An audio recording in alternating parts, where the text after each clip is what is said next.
И вот посмотрите, какая красота получилась, пахнет, но не передать вам словами. Обязательно попробуйте приготовить такую рыбку. Всем большой привет, дорогие мои зрители! Сегодня мы с вами приготовим очень вкусную рыбку на сковородке, но при этом мы не будем ее жарить. Здесь у меня 1 килограмм филе хэка, я его предварительно разморозила. В принципе, подойдет любая рыба, и минтай тоже. Нарезаем на порционные кусочки. Те, которые у меня длинные филе, я просто разрезаю пополам. Рыбу солим с обеих сторон. Солим по вкусу, так как вам нравится. И также черный молотый перец по вкусу. Если хотите, то добавьте свои любимые приправы к рыбе. У меня просто соль и перец. Без экспериментов сегодня. Солим и перчим с обеих сторон. Здесь у меня 2 большие цибульки общим весом где-то 400 граммов. Нарезаю на тонкие полукольца. Цибульку тоже присаливаем по вкусу, чтобы она не была пресной. Сковородку смазываем сливочным маслом. Сковородка холодная, поэтому не бойтесь, не обожгусь.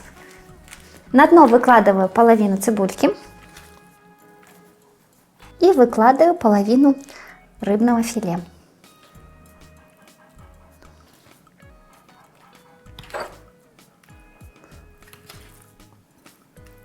Дальше берем 1 лавровый лист, вот так вот его ломаем и кусочками распределяем по рыбе. Я знаю, что некоторым зрителям не нравится наламывать лавровый лист, потому что потом его неудобно убирать. Если вы из тех зрителей, которым неудобно, то добавляйте целый лавровый лист или хотя бы по половинке лаврового листа с одной стороны сковородки и с другой стороны сковородки. Столовая ложка жирной сметаны, раскладываем ее.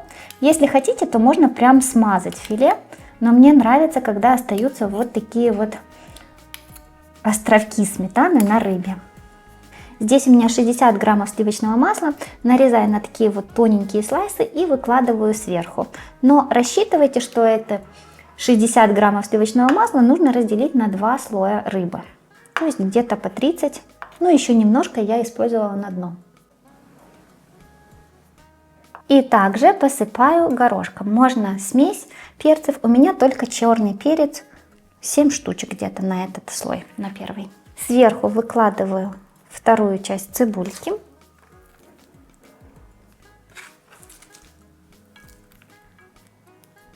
На цибульку второй слой рыбы. Вот плотное филе.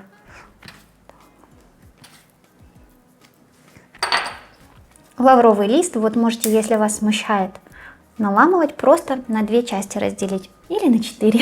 Снова сметана. Если хотите, то можете добавить сюда еще и майонез. Сверху выкладываю кусочки сливочного масла. Какая красота! Также сюда черный перец горошком, снова 7 штучек. Накрываем крышкой и ставим на огонь. Как только вы увидите, что у вас появились пузыри кипения, то есть масса прогрелась снизу, уменьшайте огонь и варите 25 минут, тушите, то есть на медленном огне. Если вы видите, что у вас цибулька не очень сочная, добавьте 50 мл воды, чтобы сразу там уже был сок и оно все начало кипеть. И вот посмотрите, какая красота получилась, пахнет, но не передать вам словами. Обязательно попробуйте приготовить такую рыбку.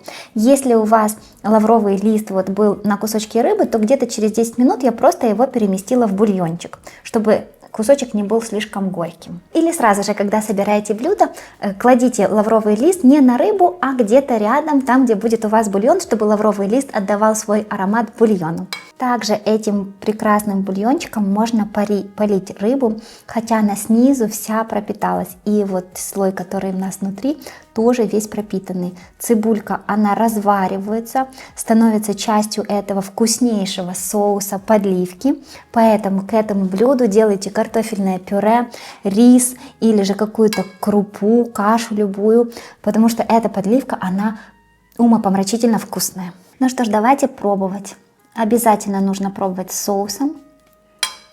Рыба нежнейшая.